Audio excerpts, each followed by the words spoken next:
So, welcome everyone officially to the Healthy Leader Expert Forum. Within the Healthy Leader Inner Circle, each month we zero in on a very specific topic that helps all of us level up in whatever way we are choosing to do that. And so we have a workbook and we have a training video, and then we have 30 days of practicing that work through a guided process that supports the individual focus or the goal that the members are working on. So some people are working on improving their physical health. Other people are focused on productivity and energy management, and other people may be working on their spirituality or managing relationships or going through specific changes. So no matter where you are and where you come from, as I said, you are in the right place. And you probably, if you are used to leveling up, know what it's like to be excited at the beginning of something new, only to lose a little steam Yeah. down the road, right? We've talked about that. And so this month in the Healthy Leader Inner Circle, we are working specifically on how to keep that motivation going and have high energy, even in the midst of difficult circumstances. So at the heart of this work that we're doing is knowing how to cultivate conviction. So we've been practicing the art of conviction all month, and we've defined that as the state of being in belief, in wholehearted belief in something, whether it is you or in a result. And the idea of conviction is that you believe it with every ounce of your being. And as we know, that is an amazing feeling. And sometimes it's not easy to continue having that feeling when we have bills, when we have political issues going on, or when we're worried about our health or our kids. So when I was preparing for this month and I was reviewing all of it, to be honest with you, I had a different speaker planned, but my mind kept coming back to a time in my life when I truly learned about the art of conviction and how for me to turn my mind and my heart around. And there was one person who I listened to every Sunday and who also taught me how to pray and who I admire greatly, and that is Reverend Donna. And so I called her. She responded immediately, and here we are. So it is my honor to introduce all of you to Reverend Donna Johnson. I'll give you a quick bio. Reverend Johnson is a leader of leaders. She was the senior pastor of Unity of Fairfax, which is my church home for 10 years. And now she is the senior minister at Unity in the Valley in Arizona. And I will share with you that in between those roles, she served as the president and the CEO of Unity Worldwide Ministries, which is, if you don't know, one of the most influential New Thought organizations in the world. And she supported hundreds of ministries and leaders and helped to shape the global spiritual movement. And she has a book, Spirit Spun Wisdom, which brings together spiritual depth, practical application, and personal truth in a very beautiful way. So, Donna, thank you so Yes. much for being here with us. Oh, well, thank you. As I listen to you say all that, I'm thinking, really? Oh, well, thank you, Tracy. Thank you so much. Thank you for Absolutely. asking me. This is really an honor and a fun thing, too. It's totally fun. We have a really good time here. We do a lot of work, but we also have a lot of fun. And so this is what I would like to do to start off is to just invite you to share a little bit about your journey and your leadership experiences from the local church to, guiding a global movement and how that shaped what you're doing today. We talked a little bit about it beforehand, but I'd love to hear it here. Okay. Well, I'll start by saying, even as a child, I had a spiritual bent, even as a child. I went to the Methodist church and I just couldn't wait to get to Sunday school. I've always kind of had this curiosity, but my primary curiosity is what's going on here? What is really going on here? So when first Unity taught about thoughts held in mind will produce after their kind, and there are many nuances to that teaching, that core principle. But when quantum physics came out, I thought, aha, Now they're showing us what we've been taught for ages and ages and ages. So I was drawn to this work as my soul's purpose for what it is that I'm doing. Mm. And my years at Unity Fairfax were challenging in a lot of ways for me personally, and for the church. A little period of conflict I went through with that, and I don't. came out Well, on the other side, and that was certainly teaching me a lot. Um, Speaking of conflict, I'll try to be brief. Came out of ministerial school just all set to go. And the first thing was, we're going to spruce up this sanctuary. This was in Nashville, Tennessee, the oh, church I came out of. So my then husband, who's also a Unity minister, we picked out a color. We took it and showed it to the senior minister because we were only associate ministers, and showed it to the board chair. And everybody said, okay, that's good. And then we did it. And when we did it, it was, well, I'm just going to be like everybody else. All hell broke loose. People were saying, what have you done to my Zen experience? Oh, I hate that color. Blah, and it just went on and on. And it was a huge wow. conflict over the color of the wall.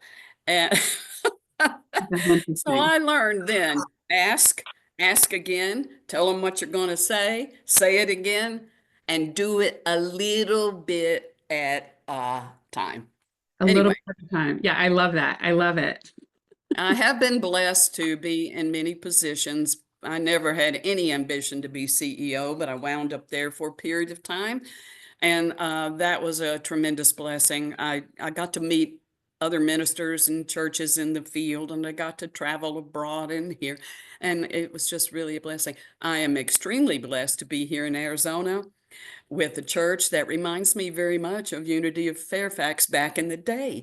The people here are very educated, very experienced, very spiritually committed. They practice it, and it's just delightful. It is got the best musicians too. So anyway, We did have good musicians at Unity, but music is a big deal. it sure is. Yeah. That's my church, you know. Yeah, yeah. When I first called you and then we spoke, I told you that I still listen to some of the beautiful songs that Terry did, Hmm. and they're just moving. And I still have the guitar that I purchased and played a little bit with. They gave guitar lessons there, so I have, Yeah.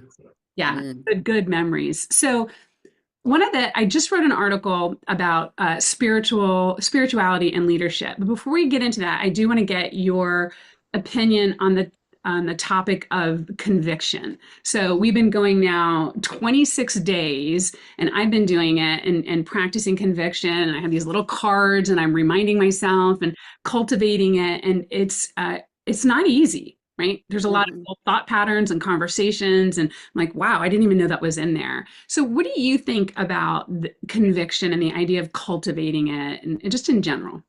Okay. So when you say conviction, is that synonymous with commitment, or is there a difference? Well, that's a really good question. When I'm talking about conviction, and it's interesting because I looked at the Latin root, and I cannot remember what it was exactly, but it was to a firmly held belief. So Yeah. for me, right, I hear belief and I think mental. Yes. I've done is I've combined that with mental and emotion. So when we mental plus emotional. So you have a thought and then you also have the energy of it.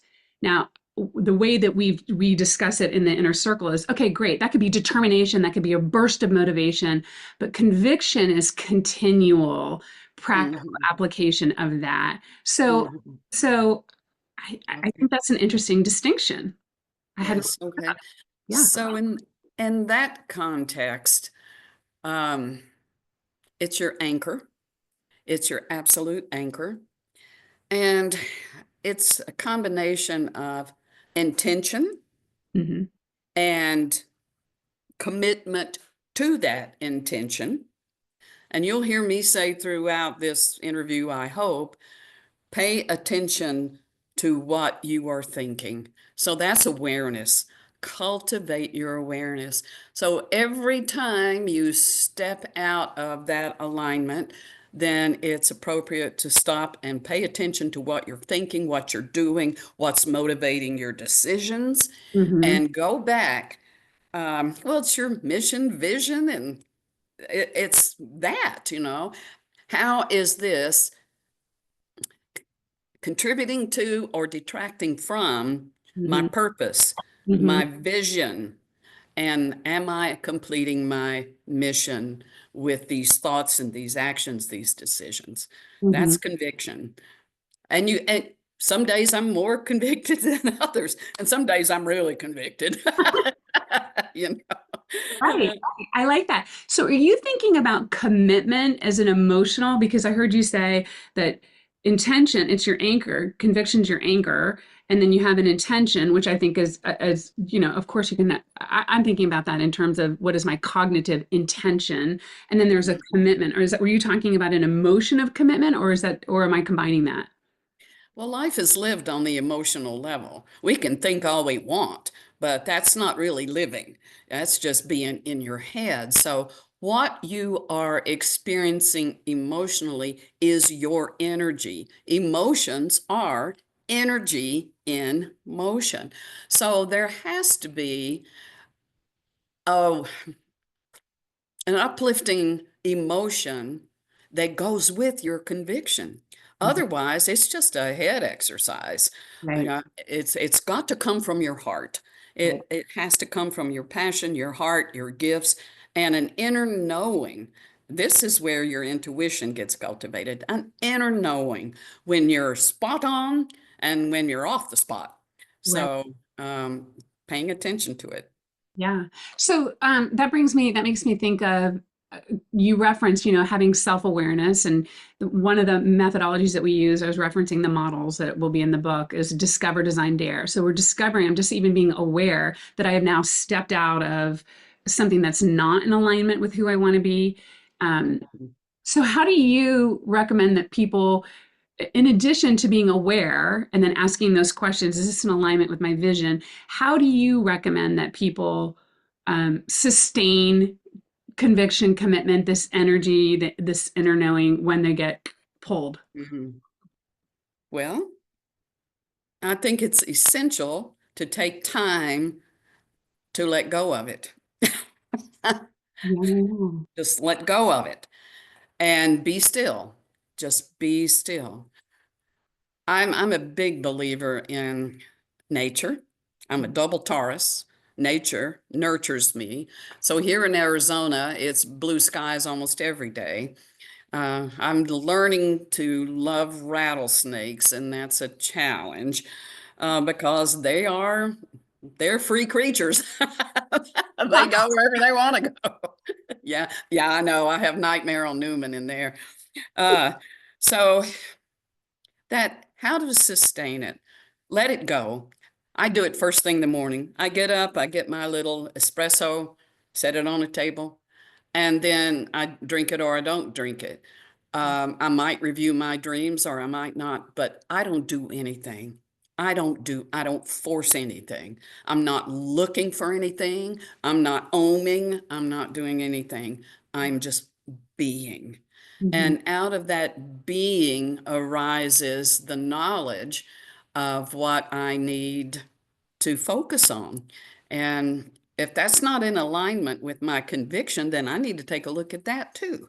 So I think what you're committed and convicted, it depends on what's straight. If it's a spiritual thing, that will never that will never be altered.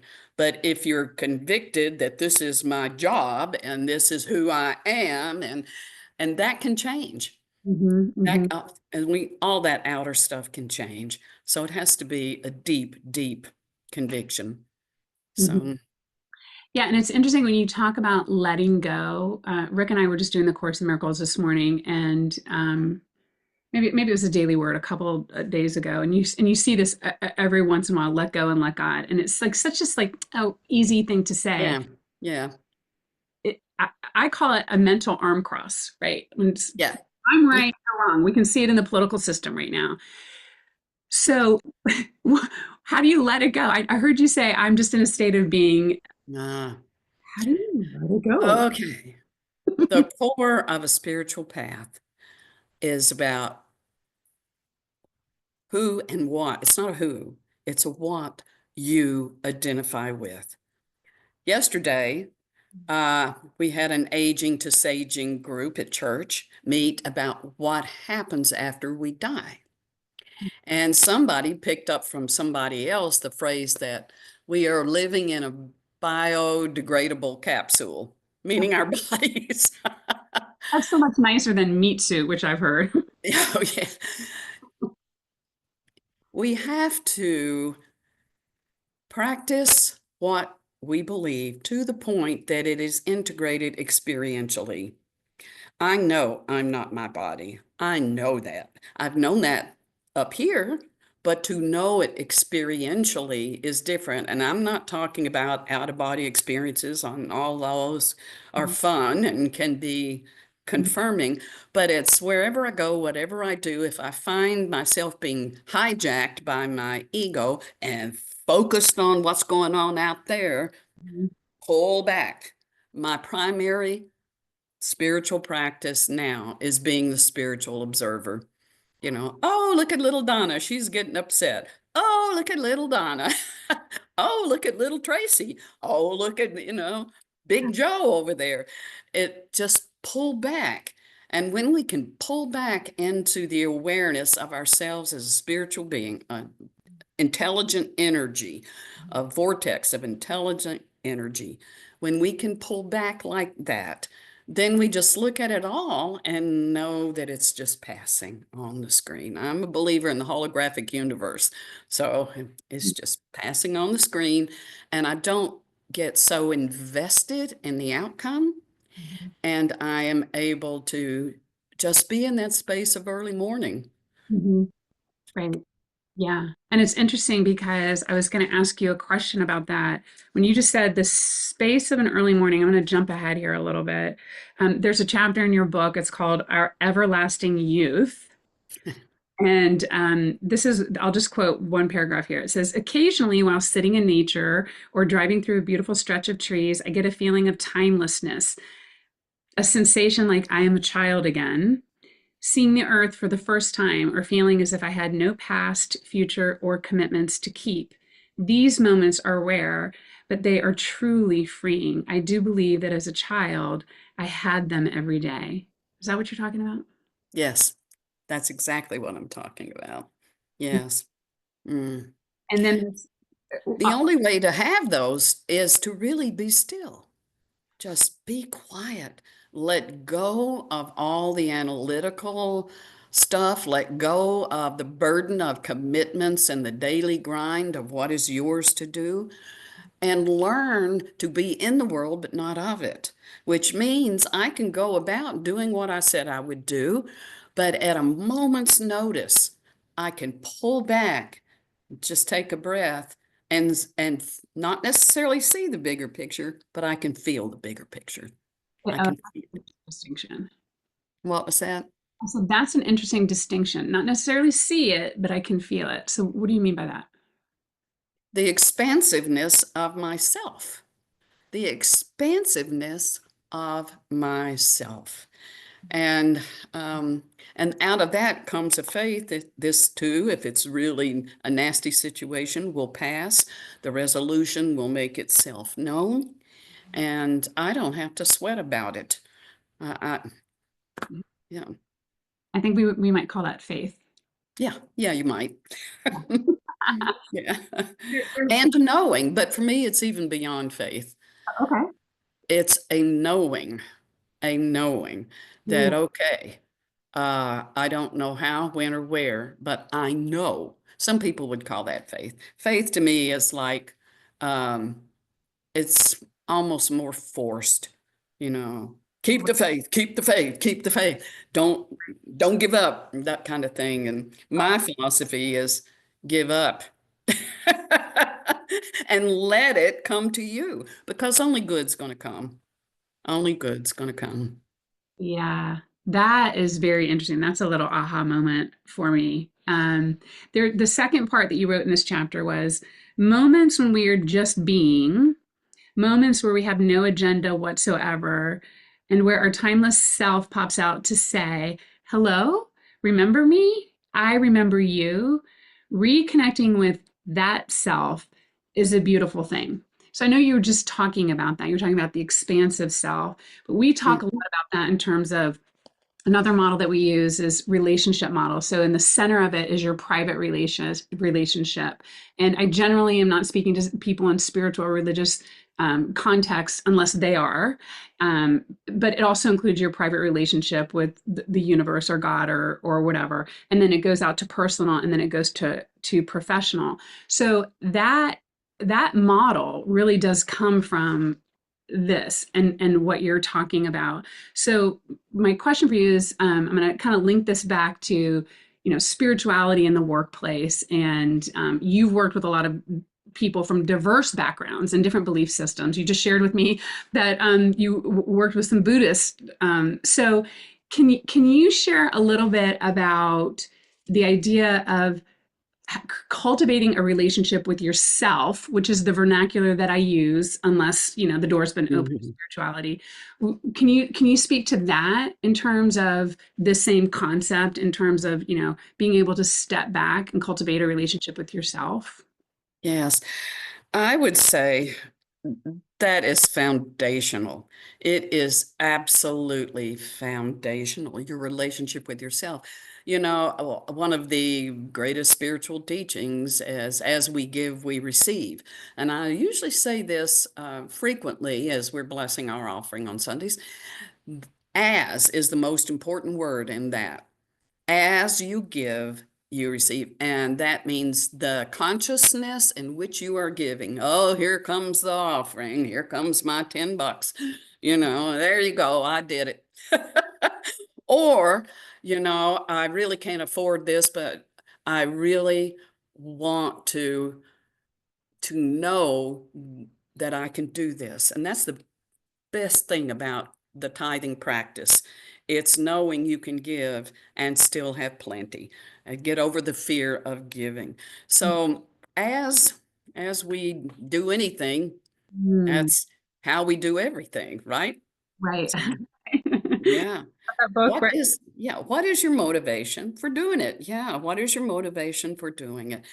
And what goes around comes around. So if I am fearful in anything that I do, that fear is going to follow along behind me in terms of self-doubt, self-criticism, should have done this, should have done that, and wish I hadn't done this and or that, and why didn't I do this or that?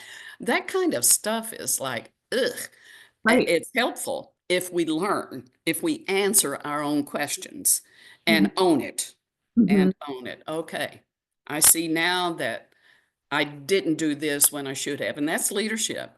I have learned things through my mistakes, which Mhm. are simply missteps. So go and sin no more, right? Right. What's really interesting? As you give, you receive. I thought you were going to go somewhere slightly different with that, which, I'm projecting here, making it about me, because I was just in my own mind, again, having a conversation with Rick and saying, we think of that as a cycle. As you give, you receive. And I said, you know what? I'm starting to realize it's not like that. It's like this, like it's happening at the same time, Exactly. which is what you just Yes. said. Yeah. Hmm. Yeah. So do everything in love. When you look at what's being done and politically, or maybe in families or neighborhoods or wherever it is, sometimes it can be the right decision, but the manner in which is done, the consciousness with which it is done is so damaging that all the goodness is lost and it becomes a debate about outer stuff, behavior, and words, and rather than connecting on the deeper level of awareness and consciousness. So, Yeah, that's powerful. I have a newfound respect for the word as. that tiny little two-letter word. Okay, so let me ask you another question. So, as I just referenced a little bit, spirituality and leadership can be a little bit of a touchy subject, and some people embrace it fully, while others, have really stepped away from it. And I have clients on both ends of the spectrum. and have children on both ends of the spectrum. So, how do you, when you're speaking with someone who perhaps doesn't believe in a higher power or God, how do you approach that balance? Mm. Well, first off, I have to respect wherever they are. Mm, And my personal feeling, and this could be projection, but my personal feeling is they don't believe in the image of God that they have been shown, that they have been taught. And I don't blame them for that. Um, there are not a lot of, well, I've always said we're Christian, but we're not mainstream Christian. Unity is not mainstream. right. Um, how do I approach differing in leadership, spirituality, and leadership? Well, I was, First, go is ahead. that what the question was? Yeah, I Because think my mind can go all over the place, you know that. right, which I appreciate. I heard the first thing I heard you say is that I respect where they are. And I think it really is more in terms of leadership and the idea of, I mean, Mhm. I just believe it's such a powerful, positive Yeah, thing, but it has no place in the workplace, right? I So, do too. I believe in separation of church and state. I've always seen that is, although at some point all things converge, all right, things being a converge. little sarcastic because people are like, no, you're not supposed to. But I'm like, really? Yeah. That's what Well, I'm. my purpose in being here is not to convince you that my way is right. Mhm, Number one. mhm, So I don't take a coffee break as an opportunity to sidle up to somebody and ask them, you right. know, how's it going for you spiritually? Or are you a believer or a non-believer or whatever you're believing in? Mhm, And it's just not appropriate at work. But I do believe this. mhm, Consciousness carries a vibration. And you can be in somebody's energy field and know exactly the quality of their consciousness. So I think Jesus put it, by their fruits you shall know them. Okay, are you a sour grape? Or, are you on your way to becoming a fine wine? What, That's what a is it? And it depends on how you carry yourself, how healthy your ego is. So mm, if you don't have a healthy ego, you're going to get triggered. It's going to ruin your day. And the ego serves this inner self we're talking about, mhm, this mm. this thing that occupies the biodegradable capsule. Okay. Yeah, yeah. So, So go ahead. in leadership, don't be offensive. Don't have an opinion unless somebody asks you and says, you know, I heard you say that. What do you mean by that? And if they are sincere, and that's something you have to discern, Right. then, just ask anybody that's sat next to me on a plane and started up a conversation of what do you do and what do you believe? And then next thing you know, for the next 2 hours, it's a debate. It's a debate. And I don't debate. I don't debate. So anyway, So how, leave that at home. so how do you manage that then when people are, oh my gosh, I'm just imagining you on a plane. Someone trying to convince you. Well, I'll share an experience with you. So, I was reading this book on architecture. I built my own home out of recycled lumber years ago in Tennessee. Wow. And I was a real estate agent for a while. I've always loved inspiring homes. So I'm reading this book on architecture, and there's this guy sitting next to me. What are you reading? And I just pick up and show him the front. Oh, so you're an architect. No, I just have an interest in architecture. Well, what do you do? Deep breath. Okay. I'm a minister. Me too. And I went, oh, really? And so we had a conversation. What do you believe? Well, you don't believe this and you don't believe that. Well, I do believe, and language has a lot to do with it. Language has a whole lot to do with it because there are beliefs that match up. It's just the terminology that's not familiar or that doesn't match up. So, anyway, this was when Unity of Fairfax was in its building program. So that led to that. And he told me that he had been through that, and he actually gave me one or two insights as to how to navigate those choppy waters. So we had to change plans.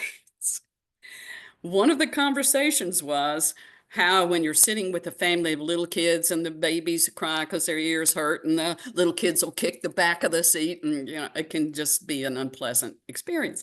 So we had to change planes. So he got on first and went back, and I'm sure he was expecting me to follow suit and sit next to him. I sat right up front in the third row where all the kids Like, I'm just going to stay saw here. me. But I if somebody is sincere and truly interested to want to grow, then I want to grow with them too. Let's share our ideas and our insights. But if it's just to validate your beliefs and you're not listening with an open mind or an honest curiosity, Mm, then I'll save my breath. right, right. And I think that that applies to every topic, really. Yeah, yeah. Yeah. So I want to go back to it's interesting. There's this one chapter, it's entitled Patience is a Virtue, and it's one that I personally am still cultivating. I was just Hmm. talking about that. You know, I just had this vision of how my new bathroom will look. So why isn't it done like right now? Well, my new one has a leak, Phil's telling me. So it's like, okay, back around to square one. Um, Well, so in here at the very beginning, you say, and I'm reading here, quoting, sometimes we just have to wait. And that caught me. We have to Sometimes we just have to what? wait. Wait, that's right. We have to That's wait for the absolutely right. arrive in the mail. We have to wait for the test results. We have to wait for the way to Hmm. open. And there are Hmm. some people on this call and people, not on this call who are waiting after they have done certain things, whether it's they're waiting for their weight to go down because they've been eating correctly, they're waiting for their relationship to feel better because now they're showing up at 100% and as best as they can. They're waiting basically for their hard work to pay Hmm. off, right? Hmm. And then you say, and this is one of my very favorite lines in your book, it says, the important thing to know about waiting is we create the emotional climate that enfolds it. That's right. That's right. Oh, I just spoke about this a couple of Sundays ago, actually. One of my best memories. Do you remember Karen Sorber, my good friend? But anyway, it doesn't matter. She was coming to see me in Kansas City for the art festival that happens every year.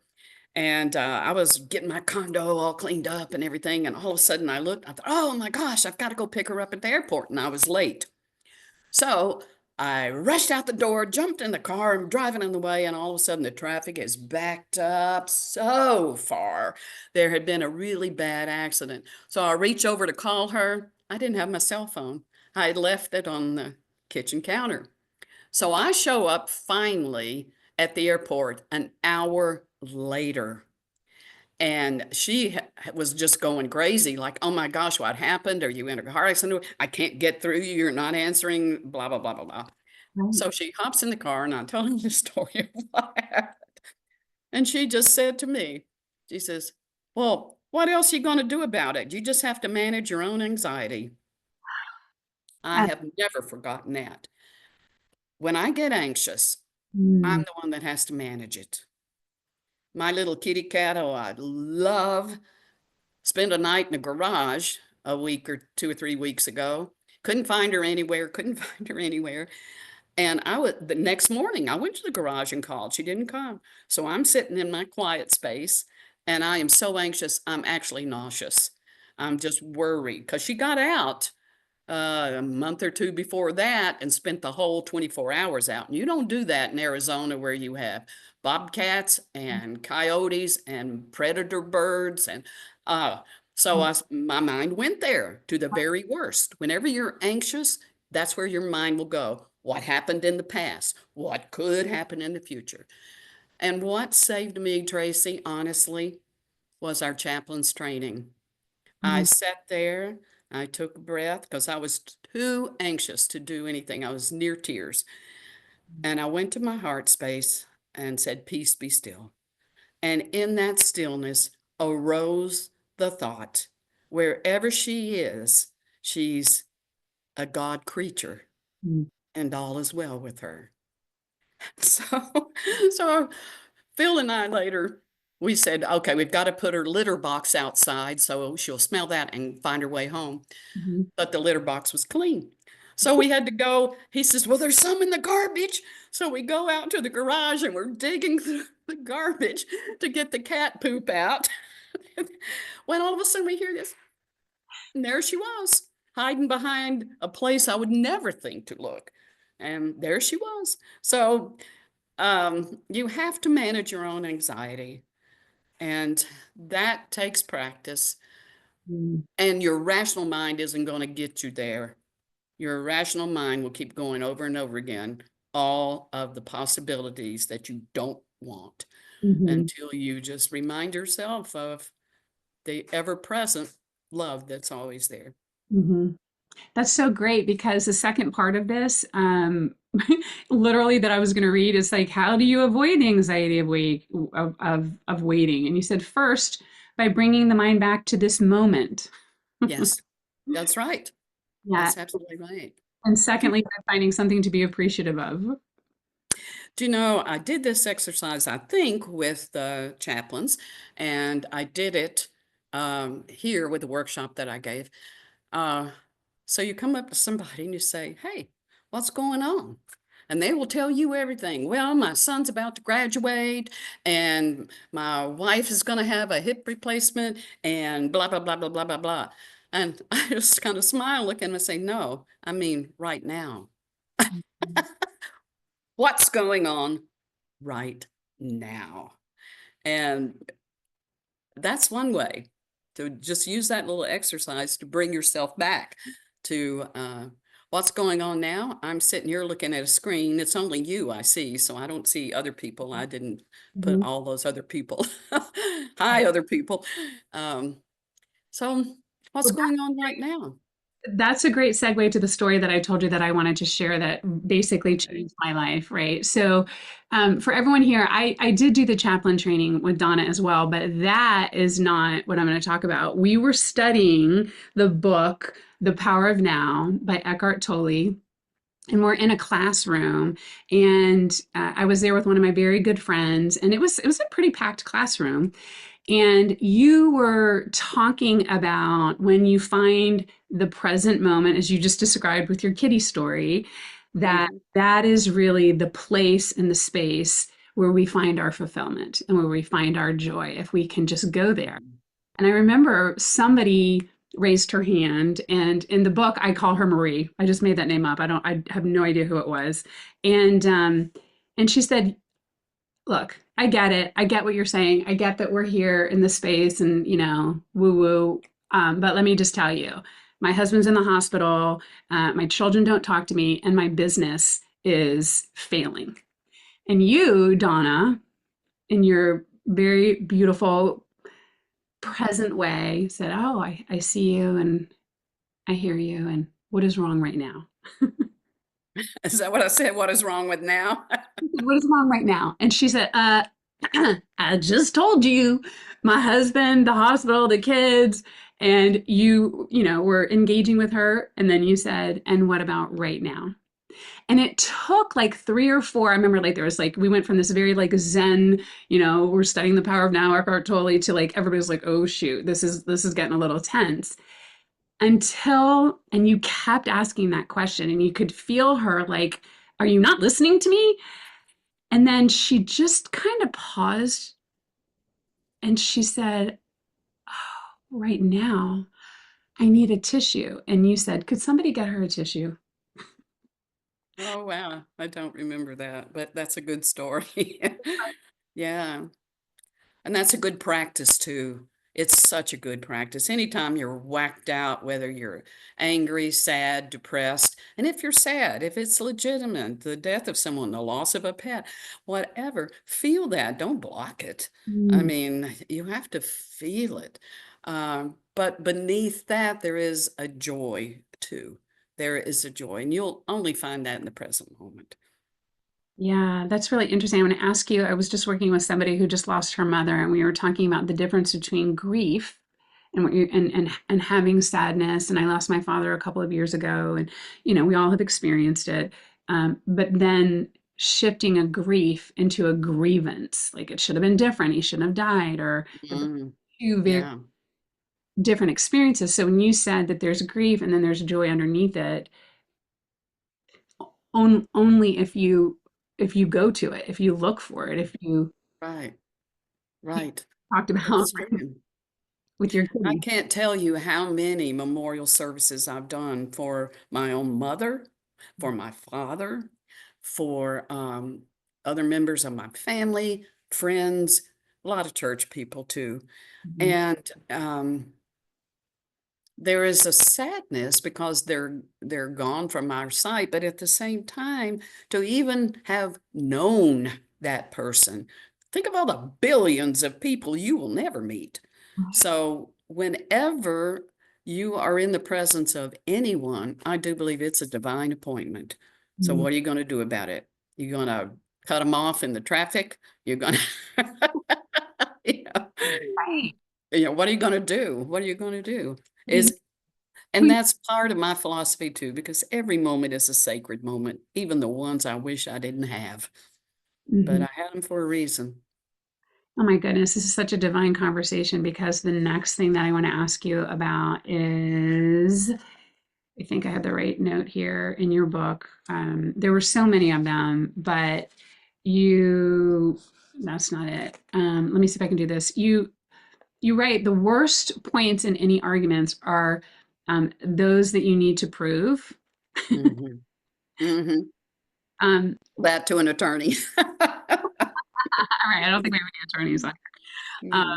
yeah, so that's a very thought-provoking statement. So Mhm. we kind of touched on it a little bit earlier, but can you tell me what you mean by that, right? The Well, word. number one, if you feel you need to prove it, I Mm, think that's coming from a defensive ego. And number two, it means you've moved away from your heart energy into your head energy mhm, with the exclusion of the emotional intelligence. We have an emotional intelligence, and cultivating that is just as important as cultivating our spiritual intelligence and mhm. our IQ. We need to keep our brains sharp. See this piano behind me? Maybe you can't, but I bought that last year and I said, I've had a lifelong dream to play the piano. So I'm teaching myself with a book, and I started out with great fervor, and now I just want to do it my way.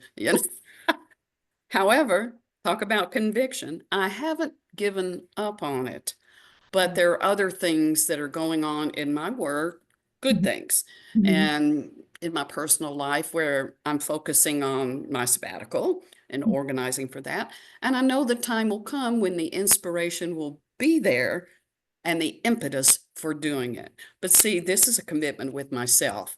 I didn't promise somebody I would do a concert for them by April 1st, you know? Great distinction. Big distinction. Be careful what you commit to.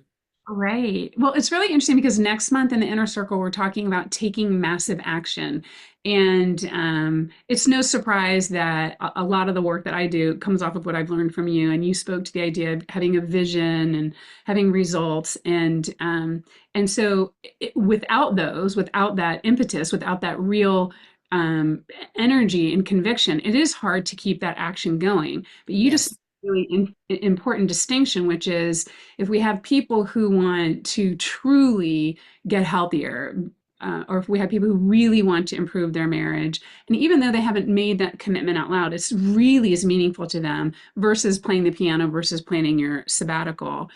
So, hmm, can you help with that when people really do have something that they know is their right thing to do? And they just can't get the traction for it, right? We're going to talk about it next month a little bit, but I'd be interested to hear wow, about that. yeah. Well, psychologically, we hide a lot of stuff from ourselves, Mm, and we internalize into our body a lot of that unconscious stuff, and it out pictures in the most unexpected ways. Illness, depression, why am I suddenly so sad? Mhm. I've got a beautiful home, beautiful life, beautiful relationship, kids, blah, blah. Why am I so sad? Personal experience here. Mhm. Until it comes into when you're sincerely asking. In my case, it was grief. I had a tremendous grief that only showed up at night while I was sleeping. And then when I would wake up, I didn't feel the grief anymore until I started getting to the point where it was happening with such regularity that I was able, as I was waking up, to feel it and say, what is it? And this voice said to me, this is one of my primary personal stories. I feel so unloved. And I thought, where is this coming from? My church loves me, my mama loves me, my husband loves me, my cat loves me. You know, you name off all of this stuff. Mm. And it took a while meditating on this experience and the help of a few therapists here and there to realize that was the voice of my inner child. I Mhm. had abandoned myself to do all the stuff I said I would do, which included managing my partner. And you can't do that. My favorite expression with Phil is you're the boss of you, Right. you know, and I'm the boss of me. So if the two don't meet, then we're going to have a conscious conversation about it. So that's another good tool, a conscious conversation, rules for that.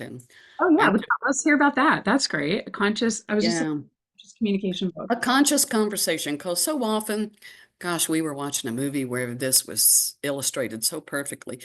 People just digress into, well, you and I've already told you this, and blah, blah, blah. And you never get to the core issue. Mm. You never sit down and say, okay, I'm not going to attack you. You're safe. I'm safe. Mm. Let's address this from the highest we can be. Emotions are okay. Abuse is not okay. Mhm. And you just discuss. And of course, you use those communication tools. And I'm sure all of us have heard when you said, I felt, and Right. the way I felt is my responsibility, but it reminds me of the time when Mhm. blah, blah, blah, blah, blah, which only tells me I have more healing to do around that. So the conscious conversation is for your own benefit as well as the other person's. What is that framework? When you said X, I felt Y. I felt when you said my legs were too skinny, I'm just plucking from air here. My legs were too skinny. Yeah. My feelings were hurt, and I felt that you didn't find me beautiful enough. You didn't find it reminds me of the time when Oh, that's interesting. I was the butt of a joke, blah, blah, blah, blah, blah. That is an important piece. I had not heard that. It reminds me of, because that requires some self-consciousness and self-awareness right there. Right. So when have I felt like this before? Because it's definitely a trigger. When did I feel like this before? And then if you ask that question, I'm a firm believer, if you really ask sincerely, it will come. It will come. The answer will come. It reminds me of the time they stood me up in front of class and made fun of my legs. Right. And I felt so shamed and unloved. So now it's not about what your partner said. Mhm. It's about what happened Mhm. 25 years ago. I really like that because obviously coaching is not therapy. Therapy talks a lot more about the past, and I know you have a degree in psychology. Mhm, Coaching is going forward, but a lot of the models we use is, what is your, tell us what is it that you're thinking really? And it takes mhm, several layers using your example. Well, I was mhm. thinking he was being a jerk. No, so you could easily say he's being a jerk, and I think that's funny. What were you really thinking? And then that's another way to get underneath that layer, Right, right. and it always comes back to you and the way that you're thinking about yourself, and if That's right, something that you believe. that's absolutely right. So in the illustration of the woman with the skinny legs, forgiveness is the key there. You Mm. have to learn. It doesn't mean you're going to look her up and go have a cup of coffee or anything like that, but it's just the realization that we are always acting from the level of consciousness where we are. And we're always thinking what we're doing is okay.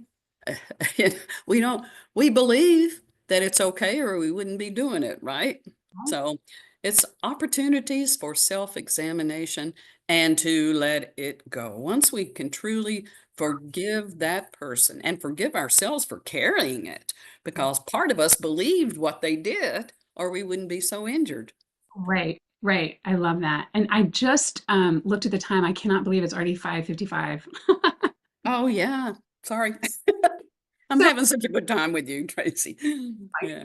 me too. So, okay, before we jump into Q&A, one of the things that I do is when people are signing up for this, I ask them what their challenge is. And so, I can't see everybody, but I can see that there are some people on here. So, what I wanted to do is we'll try to end like 6:05 or so. And if you wanted to talk to Donna, please raise your hand, and we'll have a conversation. But I also wanted to just share with you, Donna, that there's some challenges that are so relatable and on the theme with conviction and belief and everything that we've been talking about. And so, what I have here is that I just have like three or four of them. Is that Alexis is working on stress and worry, right? That's draining her focus and energy. And then Vince said that he was, working on consistency and recovery and staying committed. And then Jen shared that her biggest hurdle is staying focused on what matters. And then there's one more. Carol said, and I think that this is the most apropos for what we've been discussing. I struggle with believing that I can achieve my goals. So I just mentioned those so that you know that we are listening to your questions, and if you want to raise your hand, but if you'll speak to that last one, um, Donna, of I struggle Mhm. with believing that I can achieve my Mhm. goals. Mhm. What would you say to Carol? Well, again, I never believed in the devil growing up. I just said, well, there is God, which people I call now sweet spirit, and there's ignorance of that. And out of the ignorance of that, and I don't mean that in a labeling way, I mean the not knowing, then that puts us in a place of fear. It really does. I've got to fend for myself. It's all up to me to make it happen. And when I think life is truly meant to be experienced as a awe and wonder, and as a wow, if I come across something, I just go, well, isn't that interesting? And I try not to judge and label. Isn't that interesting?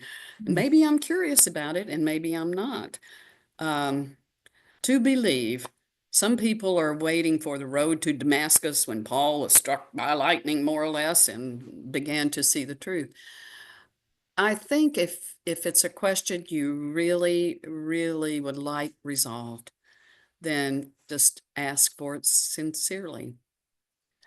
What is it? It's some scripture in the Bible. I grew up in the South, guys, Bible Belt, so I know this stuff. Um, I believe, help thou, King James Version, my unbelief. So ask for it. Help my unbelief. Help me to frame my life differently. Help me to understand. Beyond that, help me to experience without a doubt that I am loved. And even beyond that, that I am the source of love. Because there is no separation, really. I love that. That's beautiful. Help me to experience that I am loved. And that's interesting. It goes back to your story as well of Mm-hmm. that all the night. And it's interesting because again, being able to in the secular version of it, to understand that you have value, you're saying as Mm-hmm. I am love. Mm-hmm. Um, I think that that is more of a challenge than we let on, especially for leaders, because they are Mm-hmm. up there and they're taking care of everyone and taking care of their family. And then I Mm-hmm. talk with so many people who are like, okay, what about me? What about Mm-hmm. me? And it eventually comes around to, okay, what are the needs that you have? And then how do you fulfill Mm-hmm. those needs? And one of those solutions is to know who you are, right? To know that you already are loved on in the biggest way. Um, Well, I came to the conclusion a while back that the only thing I will ever truly know is my own consciousness until I evolve, and then maybe I'll be to the point where we can mind meld and and I can experience what you're experiencing. I do believe there are people that can do that.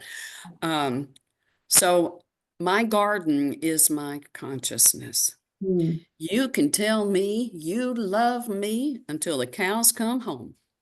But until I love myself, I don't know what love is. It's just pretty words, niceties, compliments, thank you. But until I learn to love myself, that little word as, learn to treat myself with forgiveness, compassion for all the ways I'm struggling, just have compassion for yourself. Until I treat myself with loving kindness, mm, love, patience, no amount of anything in the outer, any person in the outer is going to sink in. You know? But if I'm open to it, when I least expect it, somebody will say something and I will burst into tears because there's been a breakthrough. And that happens. That mm. happens. I think that that's a great point to, to kind of wrap this up, to put a bow on all of this. I think I've had at least three people this week talking with them about the fact that we give great lip service to self-care, wellness in the Mhm. workplace, self-love, whatever you want to call it, and that a lot of leaders are like, yeah, yeah, yeah, yeah, I got that, and then they don't know how to do that for themselves. I literally just created a an audio for a client saying that you are not responsible for other people's happiness, that you too are part of the Mhm. people that you need to lead. Like, and we've all heard, if you don't take care of yourself, you can't take care of other people. But it just like, it's just something that doesn't really, as you said, people don't truly experience. Yeah. Yeah. And in my case, I had a complete breakdown to have a breakthrough. And it's all changed. My whole life has changed from when I did ministry a long time ago and who I am now. I don't worry when I get up to speak what I'm going to say, who's going to think what about it. And I don't, I do my notes and I set them aside and I try not to look at them because it takes me out of the now moment. And I just want to be a clear channel because I know the topic about what I'm speaking. Mm. And so, as a matter of fact, music director and I and whoever else is up on the platform, we get together right before we start our live stream and we say, okay, we're only here for God. From here on out, what happens is none of our business. Yay! Let's have fun. Boom. That's our prayer. That is powerful. What I'm going to do, will you guys drop the link for Donna? I'm going to drop a link here for anyone who wants to see that, to see Donna in action as she is leading her church and letting God lead everyone. So anyone who wants to tune in, it's 10 a.m. Mountain Time. That's the Yeah. link. Uh, Mhm. Unless, of course, you live in Arizona, and you can go see her in person. Yeah, if you're in the Green Valley area, which is south of Tucson, uh, a little bit. It's Sarita, which is we're right on the border. Yeah. And this Sunday's topic is on forgiveness. That forgiveness, that's a big one, right? That's It sure is. if you can do that, then you got it. Yeah. Yeah. Yeah. Yeah. And yes, I do remember you speaking on that as well. Yeah. Okay. All right. So it is a few minutes after. Donna, thank you so much for joining us. Your insights are grounding and wise and deeply needed. And I appreciate everybody who has been here listening. Thank you for being a part of this community. And if this conversation stirred something in you, definitely check out that link. And I also invite you to join us next month in the Healthy Leader Inner Circle, where we're going to apply this conviction to a specific result that you might be going for. So with that, thank you all for being here. I totally appreciate it. And Donna, thank you. Oh, thank you for having me, Tracy. Absolutely. Okay. I'm leaving now somewhere as soon as I find the button. Oh, there's a little man going through a door. That's different. Okay, bye-bye.